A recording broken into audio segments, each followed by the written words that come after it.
Going on with good news, the Citizens Academy graduation. Dr. Pilch? Well, you know, everything this year is a first for me, the first time I do it. And this is a wonderful first, the Citizens Academy. So each month, we have a group of volunteers from the community who give of their time to come in for a couple of hours and to learn about the school district. And we had 13 committed individuals who kept coming back month after month to learn about our district. And I think they've all become great supporters of the district if they weren't already.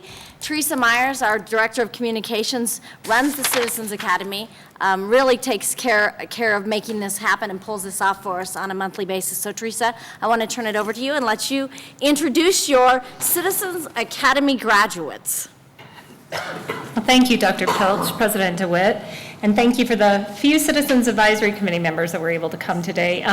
This is a busy group of people, and they take 2 hours of their time each month to come and learn about different aspects of the school district, as you well know, from the administration to the various school levels to transportation to what goes on at our service center, including our nutrition services. It is an in-depth program. They ask amazing questions, and really I'd like to turn it over to a few of them now to tell you their impressions of the program. And I'm going to bring Sherry up first because I know she's got some kids that want her home. Thank you. So good evening. I'm Sherry Hannah-Rue, and I'm the Director of Promises for Children at United Way of Weld County. And I had to make notes because these ladies came with notes and I felt left out. So I'm going to read from my notes so I don't forget anything. So what is the Early Childhood Council? Well, I work to collaborate with community partners such as school districts to build an infrastructure of support for children ages 0 to 8. And so as that being said, that also involves school districts. Why do I want to throw things on the floor? That's not what I want to do. I also thought, why do I want to be involved in the Citizens Academy? I've lived in Weld County for over 20 years. I initially, my son is 17 and he's a junior, and he started at Chapelo, and I moved out of district halfway through, and I transported him back and forth daily to finish up his kindergarten year because I was crazy like that. But really, not being in the district, I wanted to learn more because, like I said, I work for United Way, and I wanted to learn more about how we could collaborate. Each of us community members are working, I don't want to say that, okay. I also wanted to learn how United Way could further collaborate, not only with the Promises for Children program, but other initiatives that we have at United Way. It's our obligations as citizens, not only as, because like I said, my kids aren't in the district, but it's our obligations as citizens of the county to really support all children in our community. And they need to learn the value of education, and we can support that as parents, as a first teacher, or as a neighbor or a community member. So we can do this in several ways. We can start a conversation, like the gentleman said, about basically the conversation and the proposed mill levy that is coming up. We can volunteer in our schools, whether it's our school districts or not. We can get to know the issues. We can attend an early childhood council meeting, which Ms. Pappas and Ms. Solis are part of, thank you. And support early childhood by learning at home. How do we look at quality within the child care, whether it's being cared for in a licensed setting or in a family friend and neighbor setting. And so I really invite you to attend the Citizens Academy like I did, because you learn much more than about the transportation issues, much more about the STEM programs and the different programs that each school has and the amazing staff and how they're able to work on a shoestring budget, which isn't unique to your district alone. It's also my school district. But we really have to be invested at a community level, at a grassroots level. The board cannot do it alone. So with that being said, I felt it was very meaningful for me to be part of it, not only as a citizen in this community, but as a worker. So as the saying goes, it takes a village to raise a child, so get involved. So that's my action item to you all. So thank you for the opportunity, Teresa.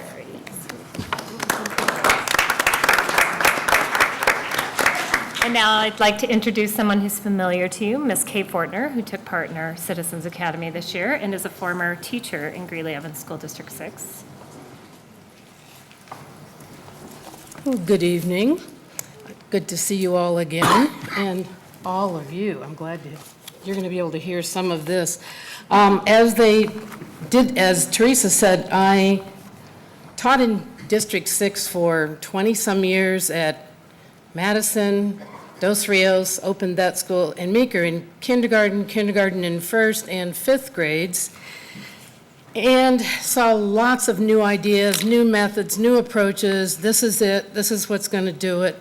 This is what's going to teach all the kids to read or to write or to do math. I probably took about every professional development class that they offered. In fact, they had my name tag ready before I even signed up. I did serve on lots and lots and lots of committees, as many teachers do, and one was textbooks, one was curriculum, and I can't even remember all the rest of them. I retired in 2008, and amazingly enough, the district went on without me. So, the problem is I lost touch with this ever-changing educational, the approaches, the new reading series, the new everything. Over the next few years, I kept thinking and hearing what this district was not doing right and what they should be doing, and I got all kinds of mixed messages on that, as Julia has heard me say a few times. So unfortunately, some of my sources were also retired, so I started putting this together and thinking, wait a minute, you haven't been in the classroom for X number of years either. What is going on? So it was then that I talked with Teresa, and she said, I got an idea for you. I think you should go and join the Citizens Academy. And I said, well, what is that? Okay, I'm embarrassed to say that even though I was a teacher, I didn't know it existed. So I thought, well, maybe I'll do that, and I'll just see what they're doing. Thinking, oh, I've been in District 6 for so long, my husband was a board member, I know what's going on in the district in general. I didn't know. As you may or may not know, and I'm not addressing you all because you do know, the Citizens Academy is a monthly seminar, and they feed you lunch from the district's very own kitchen. We were greeted one of the first times by Superintendent Pilch, who shared her goals when I had not heard her directly, and she came in like a ball of fire and is still going. I don't think she's sat down since then, which is just great, and met the challenge. Teresa went over what the overview of the district, and I started hearing things like, oh, I didn't know that, or, when did that start? And it just kept going. Some of the things, Mr. DeWitt came and shared the board's duties and responsibilities. There's always something new there, like, oh, I didn't know they had to do that now. Understanding the budget. Is Megan here? Oh my gosh, terrifying. That was terrifying. Way over my head. That girl gets kudos. Human resources. I bet you thought that the 3 R's were reading, writing, and arithmetic. Well, now, after reading the Tribune on Sunday, it is recruitment, retention, and give them raises. And we're doing all of those things. When I heard Mr., is it Ayton, or I don't want to say it wrong? You got it. Okay, got it. Saying, we're really going after this was before this article. And if you read the article, it said, across the country, nobody wants to teach anymore. We're having so much trouble getting good teachers. And Kevin had already said, we are on this. So the 3 R's are changed in my book. We had an overview of elementary schools by Wes Tuttle. There he is. One of my all-time favorite principals. He taught me not to be terrified of math. And also blended learning, Dagan Andrews, not here. Literacy in K2 and 3-5, and that was one of my biggest interests because I was a little bit at odds, as Stacy remembers, with just a few of the pieces of the old reading instruction. It was just really hard for me to be that scripted. They would just smile and say, keep trying, keep trying. And it was a great presentation. I'm sorry I've forgotten the girls' names that presented, but it really started making sense as to how the blended learning is now working with with the reading instruction, that kids are actually being met where they are. That was always my problem. They can't all be on the same page, literally or theoretically. So now when you go in and look at blended learning, I don't care what level. We saw it at high school. I was thrilled. Some of it is the old centers, stations, rotating, meeting kids' needs individually. You see a small group working with a teacher. Yay, finally. It's not one teacher up in front of 30 kids. In fact, my husband used to say, when is education going to really start changing, you've done the same thing for 100 years. You stand up there in front of 30 kids, and it doesn't work. Now it's working because we've got small groups of children, we've got some children on computers. I'd have to learn that too, wouldn't I, Wes? Yeah, those computer programs. So we heard that. John Gates gave us a presentation on school safety, which is going to be a big part of the mill levy. The one thing that I think that I probably was sort of blown away by is the high school programs. The reason being, both my kids graduated from Greeley Central, and I just knew that curriculum because as an elementary teacher, we don't meet together very often, hardly ever. So we don't really know what's going on there unless you have a child there. I was amazed at what is going on in this whole district in terms of career. Back when my husband was on the board, he is since deceased, but that was his dream, to see school to career. School to work program is what it used to be.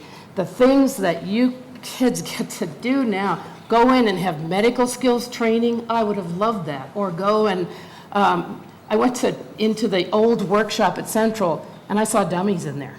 Not the kids, dummies, the actual things that you learn CPR on. I mean, that's amazing to me that they have that opportunity. And I won't even, I think somebody else mentioned the dual, now I'm going to get them mixed up again, dual enrollment or concurrent enrollment. You can get lots of college credits if you know the program and how to get into it. So those of you that are in high school or getting ready to go there, oh, don't miss that one. The other thing that was really fun was food service. Jeremy West has done a phenomenal job feeding our kids nutritiously. That's the biggest freezer I've ever been in my entire life. You walk in there and it was like, oh my gosh, it's as big as this room. Did you know that we have a food truck? District has a food truck now. It's going to be operational this summer. It's called El Fuego, and it's going to be coming to some of the, pools or splash parks, that's what it is. Desk Express, teachers, did the teachers know they can order lunch and they'll bring it to you? I mean, wraps, and not in my day. Probably most impressive was the national, state, and local recognition that we have for the innovative ways we're feeding our kids. And that comes all the way from the president's wife and et cetera. So I could go on, but I guess you have other things probably that you want to do. But suffice it to say, I saw real learning happening. I saw kids engaged. And I've been in the classroom on both sides. I've trained a ton of teachers. And I saw it happening. I was so pleased to see that. I heard an emphasis on the importance of individual instruction and how to deliver that instruction in ways that meet individual needs of students.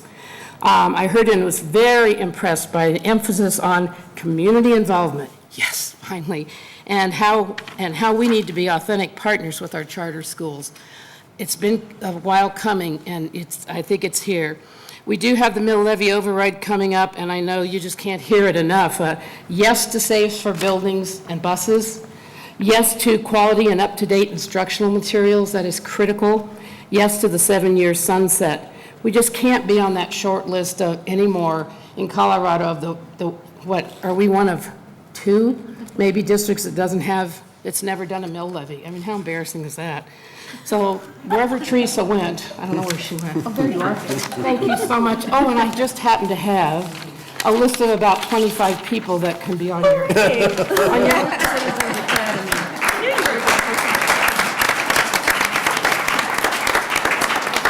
I'll be calling all these people this week. Thank you, Kay.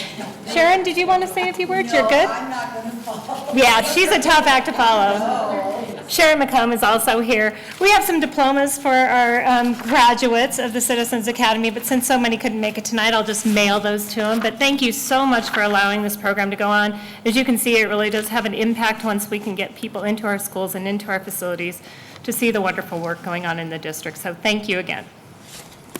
Thanks very much.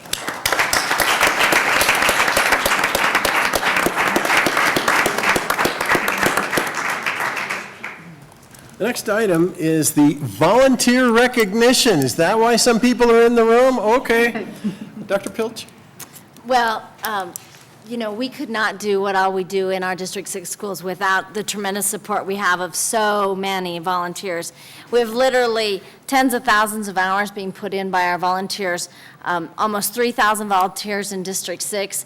That number has almost doubled this school year, and so we're really proud of our volunteer program. And so I want this to be a shout out to those of you in the audience and those of you in our community that if you haven't had a chance to volunteer in District 6, that we're taking volunteers all the time, and you just sign up by working through our communications office. So Teresa Myers, our Director of Communications, I'm going to pass it to you again. Well, thank you, Dr. Pilch. I appreciate that. And we have some amazing volunteers who have literally given hundreds of hours to this district this year, and we want to recognize them. Tonight, I'd like to introduce you to Ashley Boyer. She is our new community engagement specialist, and as part of her job, she oversees the volunteer management program. I have to give a shout out for that volunteer management system that you, the Board of Education, approved here 4 years ago. It is an amazing tool that allows us to register volunteers, to do background checks on volunteers, and then to monitor their hours and their service to this district, not only for them, for the benefit of them, for awards like this, but as we apply for grants and other wonderful opportunities, it is a great tool that gives us the opportunity to really monitor that situation and to keep our schools safe and our kids safe. So thank you so much for doing that. Ashley is going to tell you a little bit about the President's Awards that we're going to be giving out tonight, and then we will get right to it. Well, I am Ashley Boyer. Nice to meet you all. Nice to see some of you again. The President's Volunteer Service Award, it's a recognition that I think sets all of you here tonight apart from your peers. It's a tremendous honor. And even though that you may not seek recognition yourselves, I think it sets a very powerful example for others to follow. But it's an award that recognizes U.S. citizens and lawfully admitted permanent residents of the United States who have achieved the required number of hours of service over a 12-month period. And that's within our July 1st school year all the way to June 30th.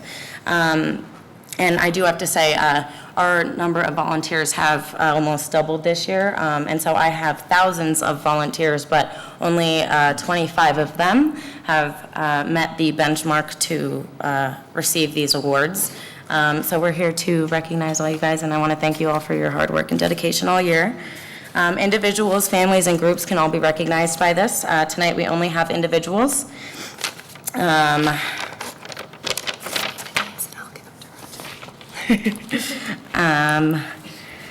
They go by different groups, so kids, teens, young adults, families, and groups, and then there's a Lifetime Achievement Award. Gold, I'll just kind of go off, it goes bronze, silver, gold, but the gold for children, 75 hours and above, teens, over 100 hours, young adults, 250 hours, and then for adults, anything above 500 hours receives a gold award. So I will start with my gold award winners. And my first gold award winner is Tanner Lloyd.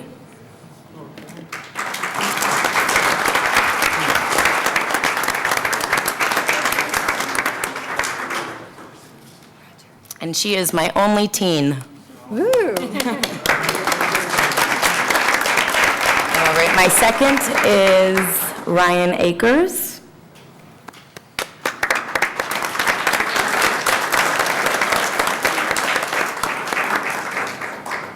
He's my only young adult gold member. And my last but not least gold award winner is Nicole Tijerny.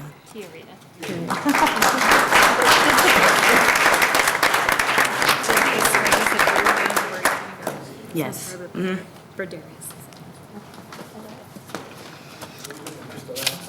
Yep, all gold members.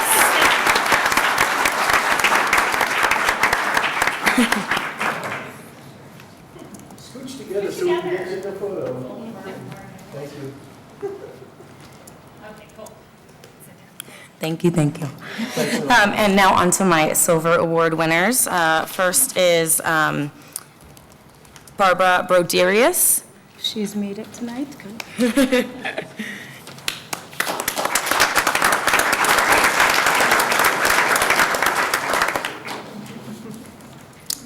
And then we have Zulma Manje.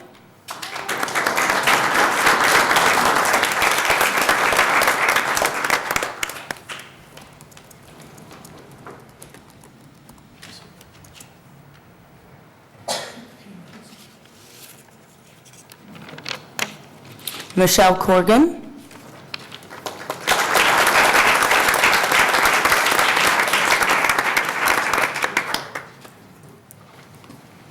And those are all of my Silver Award winners in attendance tonight. We are missing Yolanda Carazales, Linda Vandegrift, and Amy Geist.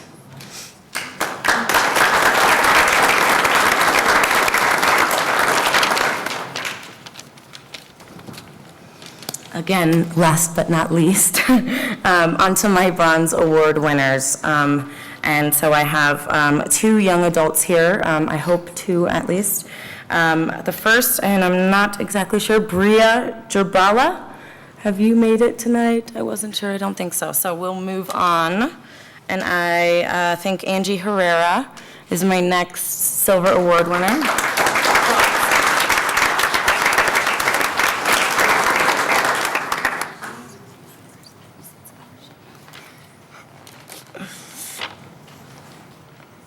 Casey Doppler.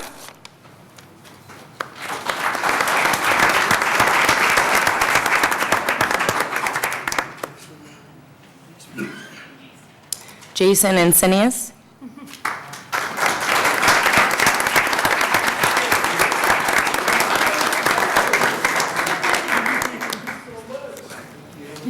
Maria Hernandez.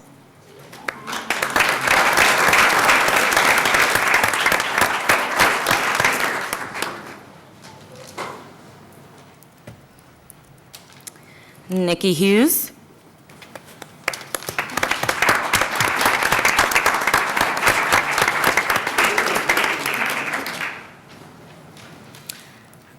Again, I'm not sure if Liza was able to make it, but Liza Keys Martinez.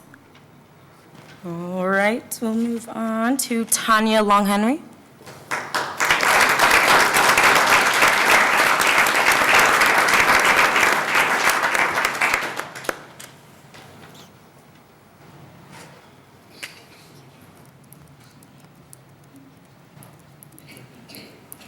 Arlene Romero.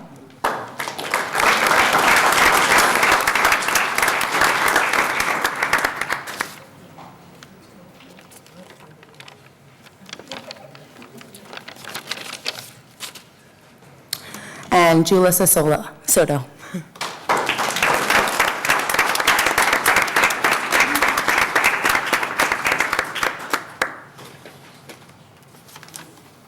And again, I want to thank you guys so much for all your hard work and dedication.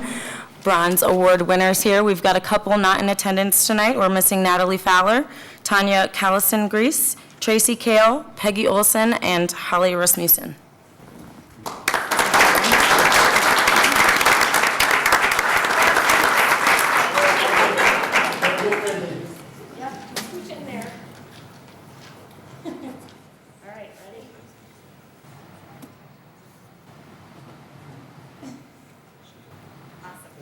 Stay right there because there are all kinds of people. Come on up if you need a close-up.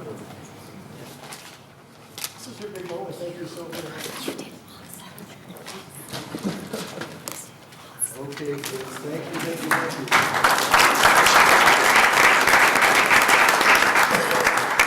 Again, thank you so much for honoring these amazing volunteers tonight. We really appreciate the hundreds and thousands of hours of service they donate to the district every year. Thank you. You are now excused to go home and do homework or volunteer somewhere or do something like that. Thank you so very much. If you add up all these hours, it represents hundreds of thousands of dollars that would otherwise be expended for these services, so we are grateful. Those are dollars we would not have found to do the work you're doing.